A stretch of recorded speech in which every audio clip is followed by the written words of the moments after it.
Cirebon. Ini adalah kelas ke-10 dengan tema kelas fotografer. Jadi pastinya yang datang di tempat ini semuanya para pecinta fotografi. Betul atau benar? Betul atau benar? Mana semangatnya, betul atau benar? Betul ya. Oke, teman-teman, kita langsung aja ya. Yang kita mau lebih kenal nih Akademi Berbagi Cirebon tuh apa sih, tempatnya apa ya? Langsung saja kita panggilkan pria yang luar biasa. Beliau adalah pengurus dari Akademi Berbagi. Kita langsung berikan tepuk tangan untuk Bapak Benny Pramono.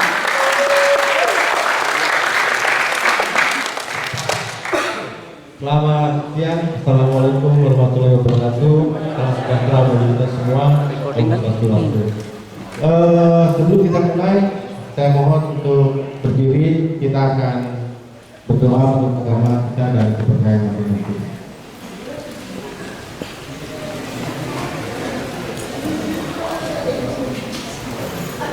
Sebelum kita mulai, kita berdoa. Mulai.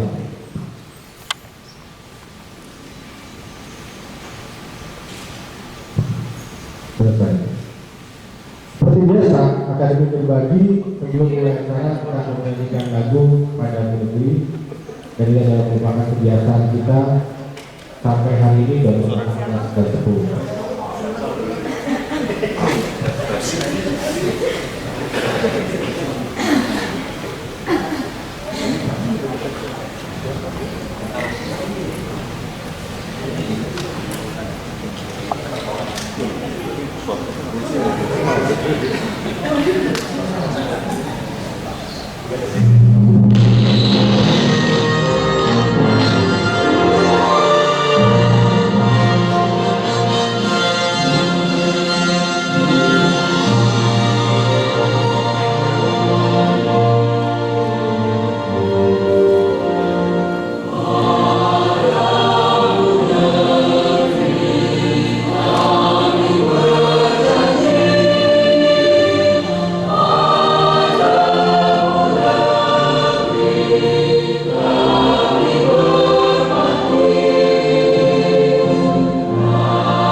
Akademi Berbagi Cirebon terbentuk pada bulan Mei 2013.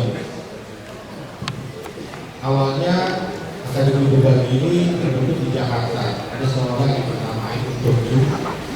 Kebetulan dia mau belajar mengenai copywriter ke seorang Subianto, yaitu dari Hotline. Waktu itu dia minta tolong ke Mas Subianto untuk bagaimana saya kalau mau belajar copywriter. Subianto bilang boleh, tapi teman-teman. Lalu Aibun juga tanya, berapa kok dia? Enggak, kalau saya bayar, ini kita gratis. Lalu tiba-tiba kita berbagi. Dari Cirebon sendiri, kita terbentuk di bulan Mei 2013. Dan Akademi Berbagi Cirebon sudah kelas ke-10. Kemarin kita mengadakan kelas manajemen, public speaking, kemudian juga sutradara, waktu itu Mas Erwin Anada yang datang.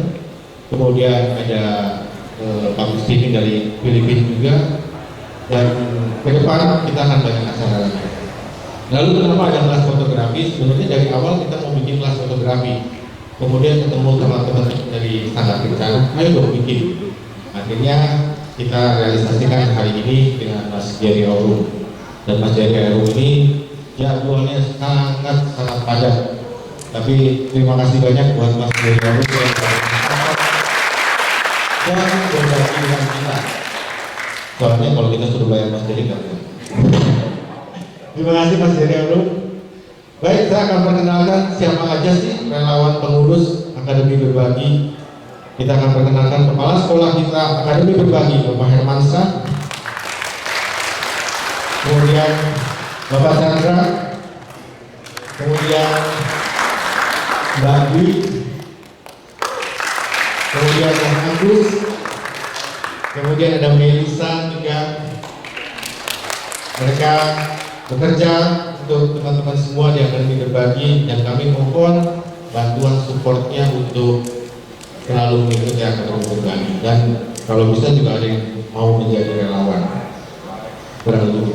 Terima kasih, selamat siang dan selamat mengikuti acara.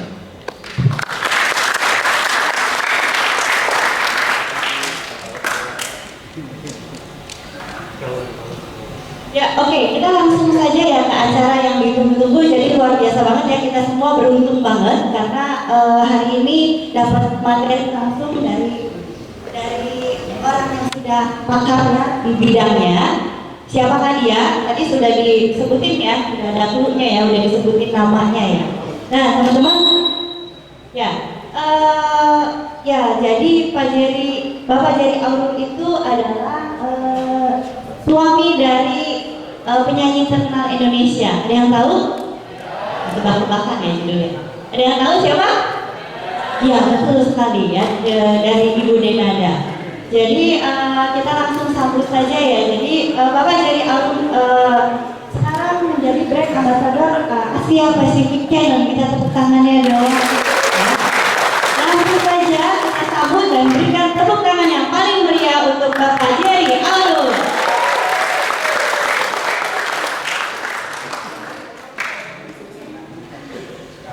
Terima kasih. Assalamualaikum warahmatullahi wabarakatuh. Salam sejahtera untuk semua teman-teman Akademi Berbagi Cirebon. Boleh dong tekan sekali lagi. Nah, sebelum saya mulai, maunya kita semua lebih ngumpul ya. Itu mas-mas ganteng yang di belakang, ayo ikutan masuk ke sini. Kalau nggak saya denda nanti $50 satu orang. Oke, ayo kasih baju dekat semua. Kenapa? Modelnya juga bawa ke sini. Gak apa-apa, harus di sini. Soalnya hidup ini terasa tidak lengkap kalau ngomong gak didampingi model. Mbak modelnya namanya siapa? Ika. Ayo Ika, ayo di sini. Nanti kamu gak saya foto kalau kamu gak dekat-dekat. Ayo. Oke. Jadi, sorry, aku ini dulu ya, aku potong ya. Ini ternyata ada pengumuman ya. Kita lagi-lagi kedatangan sponsor. Jadi untuk pertama kalinya di Akademi Berbagi bisa live streaming langsung. Ya, teman-teman bisa catat alamatnya di www.lentera.tv. Jadi lenteranya ini ejaannya LENTERA.tv ya. Jadi saya ulang ya, live streaming kita alamatnya di www.lentera.tv. Dan ini didukung oleh ID Caster dan Maklar Sedekah. Kita tepuk tangan dong buat teman-teman. Oke, Terima kasih banyak. Oke. Hari ini kita akan ngobrol-ngobrol dan saya sangat mengutamakan yang namanya ngobrol ngobrol langsung, jadi tanya jawab. Ya, karena itu saya nggak akan terlalu banyak menyampaikan di sini, tetapi kita bareng-bareng lebih mengusahakan untuk bisa ngobrol langsung, tanya langsung apapun yang kalian mau tahu soal fotografi mumpung saya lagi ada di sini. Ya, jadi jangan pakai malu-malu. Kalau pakai malu-malu tugasnya jadi ringan dan kita akan segera langsung menuju ke makan siang jadinya. Tapi ngomong-ngomong tentang fotografi nggak lengkap tanpa selfie. Jadi mari kita selfie dulu. Ayo semua orang ke sini supaya selfie-nya rame. Hai diri. Dulu jangan berdiri dong. Habis semua. Nah, ayo, ini harus penuh nih layarnya.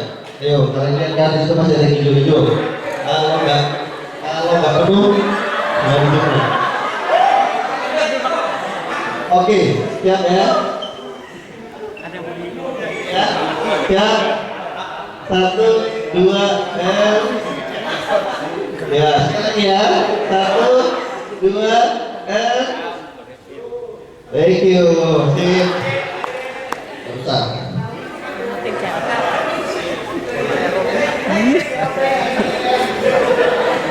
Minta izin dong yang punya.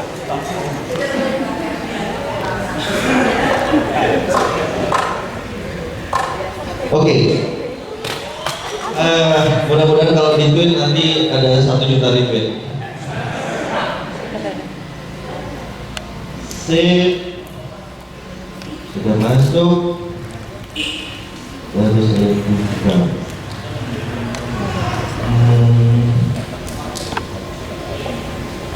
Bentar ya. Oke.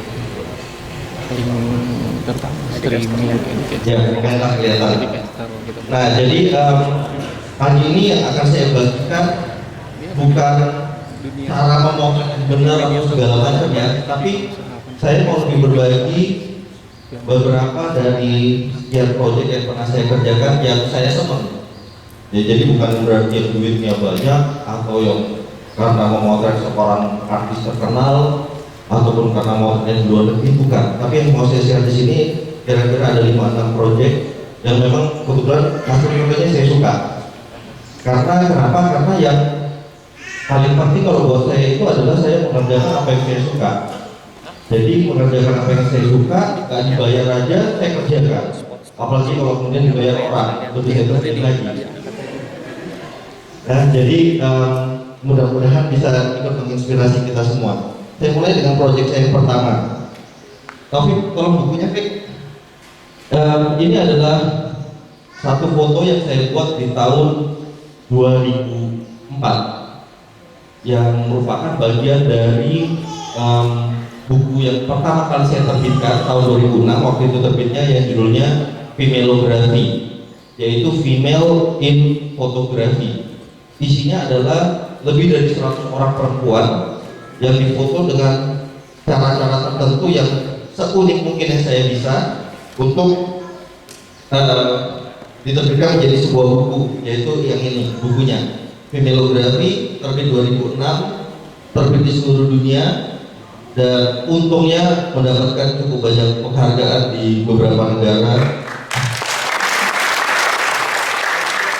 termasuk best recommended oleh toko buku Borders ya, waktu itu di Amerika di bawah bukunya Nelson Mandela. Jadi ya nggak apa-apa lah kalahin sama Nelson Mandela. Dan ini adalah satu foto yang saya senang banget dari buku ini yang berjudul Summer.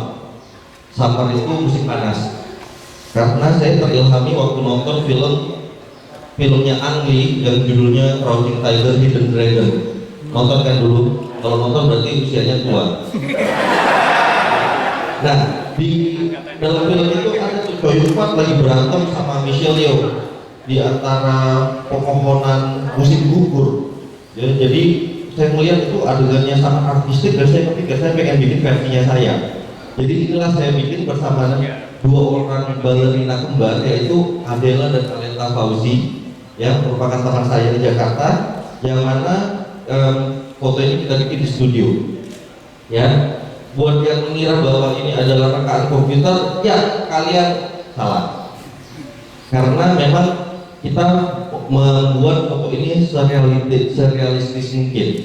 Jadi daun-daun yang ada di situ kita kumpulkan dari jalanan, kita bersihkan satu persatu sebanyak 3 karung, kemudian kita pilox clear, kita semprot dengan cat pilox clear kedua sisinya satu persatu sehingga setiap daun itu menjadi mengkilat sebagaimana yang saya inginkan.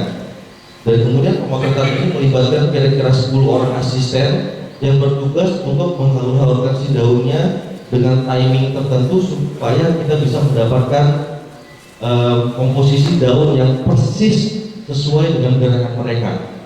Dan ini merupakan kolaborasi yang sangat menyenangkan di antara saya, kru-kru kita yang berjumlah kira-kira 10 orang, dan Adela Aleta sendiri yang terus-menerus mengeluarkan gerakan-gerakan yang spektakuler yang buat kita semua memang wow banget gitu. Nah, akhirnya jadilah foto ini. Jadi kalau kalian lihat di sini orangnya ada 2, ya, di balerina kembar walaupun mukanya nggak kelihatan. Jadi ini bukanlah satu makhluk alien berkaki 4 dan bertangan 4. Orangnya ada 2, ya, sebenarnya sama. Nah, ini adalah foto lain di dalam vimelografi yang merupakan seorang teman lama saya yang bernama Kathy Sharon. Pada saat itu Kathy adalah seorang VJ NTV, ya, sekarang udah pensiun, udah kawin dan beranak 1, dan tetap main sinetron setahu saya. Dan di sini Kathy saya foto dengan bermain-main dengan air. Kenapa? Karena memang pada saat saya mengerjakan buku ini saya kenapa senang banget main sama air, karena air itu memberikan efek yang tidak terduga yang kita nggak bisa terlalu perkirakan pada saat membuatnya. Dan kejutan-kejutan dalam fotografi seperti itu kalau buat saya sangat menyenangkan. Jadi semuanya itu nggak selalu terkonsep, semuanya nggak selalu terukur sebelum motret.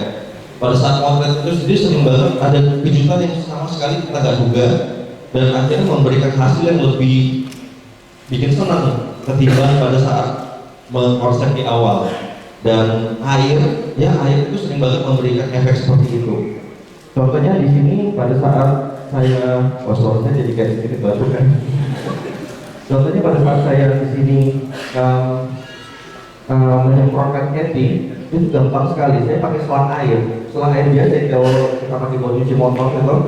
Jadi saya taruh di bagian bawah dagunya dan kita semprotkan aja dengan kekuatan sedang. Jadi nggak terlalu kencang. Dan pada saat itu nyemprot, saya foto. Saya sendiri nggak terlalu tahu hasilnya bakal seperti apa. Ternyata hasilnya seperti ini. Dan ya lucu ya, jadi kayak jenggot gitu ya, kayak jenggot Sinterklas. Nah, karena efek yang saya bikin itu efeknya buat saya kayak jenggot, jadi saya pikir saya langsung pikir Sinterklas, dan Sinterklas itu kan identik dengan rambut putihnya. Nah, akhirnya saya pikir make upnya mau diubah aja. Akhirnya Kathy saya make up ulang, jadi saya semir dengan make up putih. Dan itu memang ada dijual make up body painting yang warnanya putih. Jadi mukanya saya cat putih, rambutnya saya cat putih, sampai ke telungan-telungannya saya cat putih, dan jadilah foto seperti ini. Judulnya saya lupa. Nah, ini adalah foto cover dari vimelografi, di mana saya pikir sih jelas banget maksud dari foto ini. Foto ini seperti apa? Melambangkan siapa? Ya, betul, melambangkan Yesus. Dan saya pikir saya bikin aja. Apakah ada maksud tertentu di dalamnya? Ya dan tidak sebenarnya. Tapi saya cerita dulu mengenai pemotretannya ya. Jadi metodenya gampang sekali.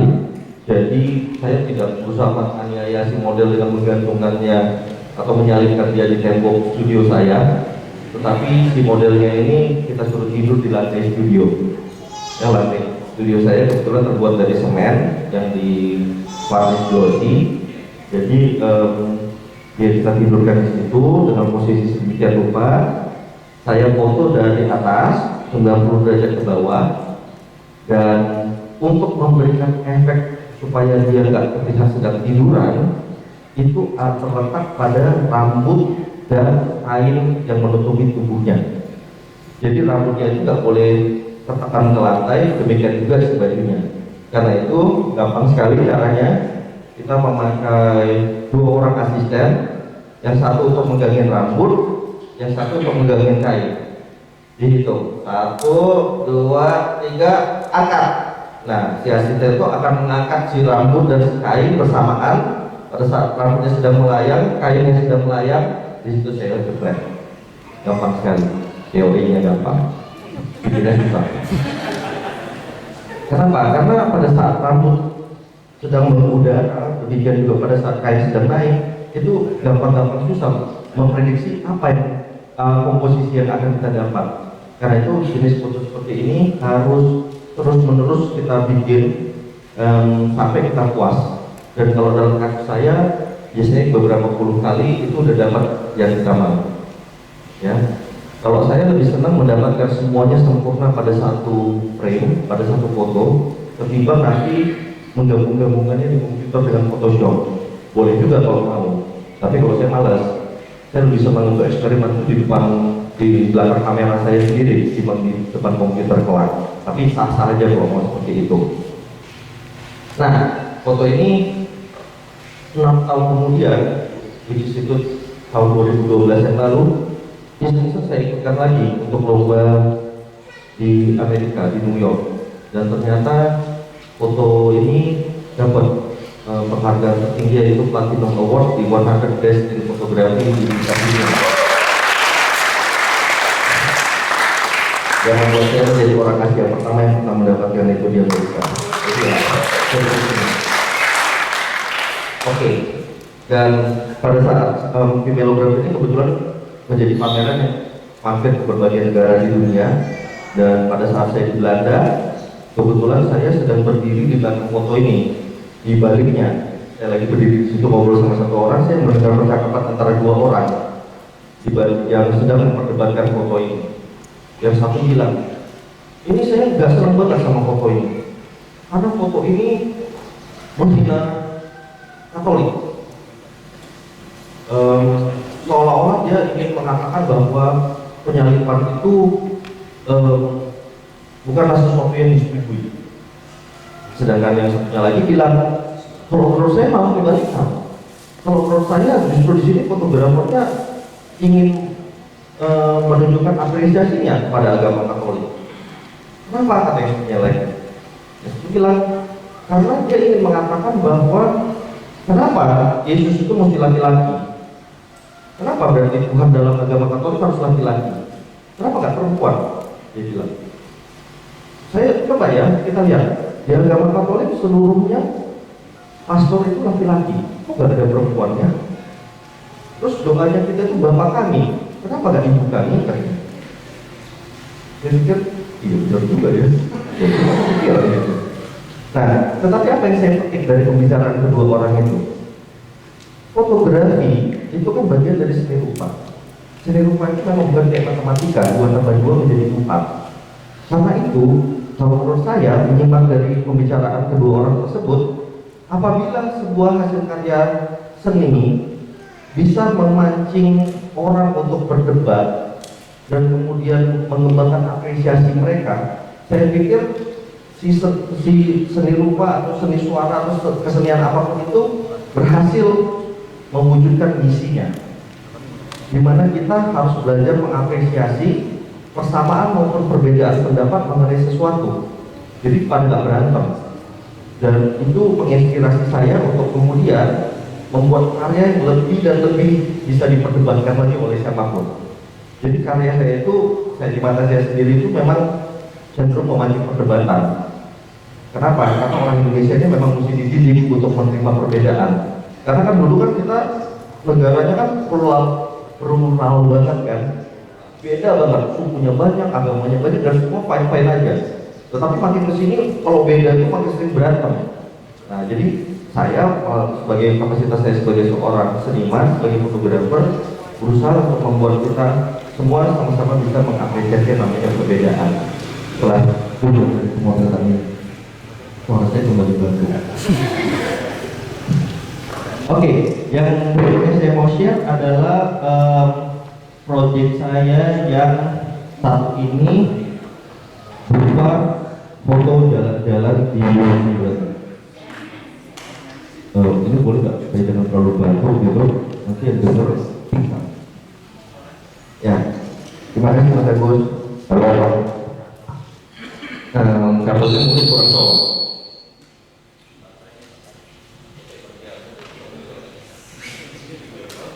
Halo, tes. Nah, oke. Nah, ini adalah permintaan satu teman saya tadi malam, yang katanya dia tolong tampilin dong foto jalan-jalan di New Zealand. Nah, kebetulan New Zealand ini adalah salah satu negara yang pernah saya kunjungi dulu tahun 2012, dan pada saat itu sebenarnya saya sedang bulan madu, jadi itu ya motret-motretan aja gitu, nggak serius karena takutnya nanti saya diampekin lagi pengantin muda, pengantin baru. Nah, jadinya saya bawa kamera saya kecil.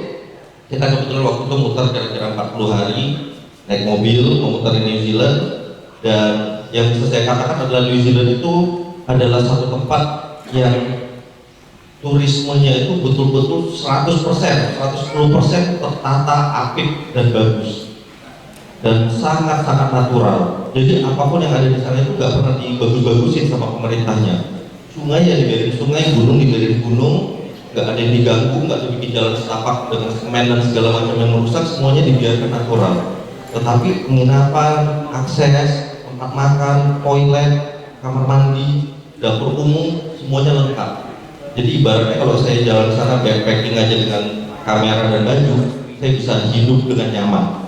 Nah, ini adalah bekas pacar saya, ya, berdiri di situ, yang sekarang udah jadi istri saya.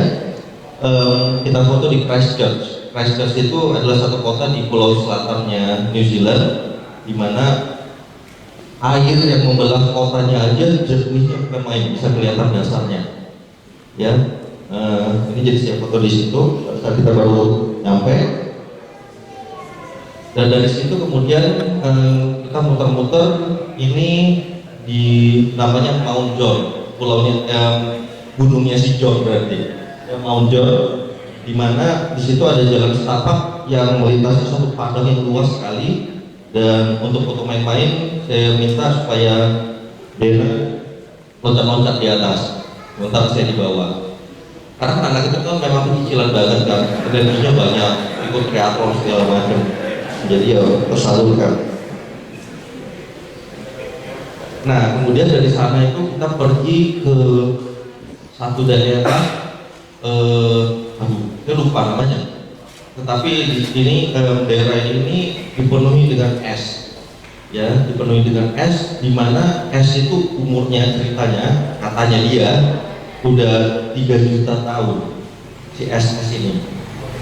Jadi kita naik boat dan itu kayak kutub selatan. Kalau saya belum pernah ke kutub selatan. Jadi ada air, ya, airnya luas sekali seperti danau tempatnya. Tetapi di tengah-tengah danau ini banyak gugusan-gugusan es yang besar-besar. Jadi saya ngomong itu besarnya itu bisa dia mulai dari sebesar meja itu hingga sebesar aula ini, sebesar itu es yang muncul di situ. Dan ini saya foto di sini detailnya seperti ini. Dan esnya itu bisa dipotong dan kita makan kalau mau. Nah, yang lucu kalau es batu kan paling kalau es batu segede ini kan kalau kita taruh di gelas itu kan jadi air sebanyak ini kira-kira. Nah, cuma ini karena ceritanya si es ini udah sangat ada selama jutaan tahun, es batu yang dipotong segede ini pada saat dia mencair dia akan menjadi air dengan tinggi segini. Ternyata di dalam itu banyak sekali airnya karena dia padat banget waktu jadi es. Jadi ya saya coba-coba aja, saya makan dan saya nggak mati.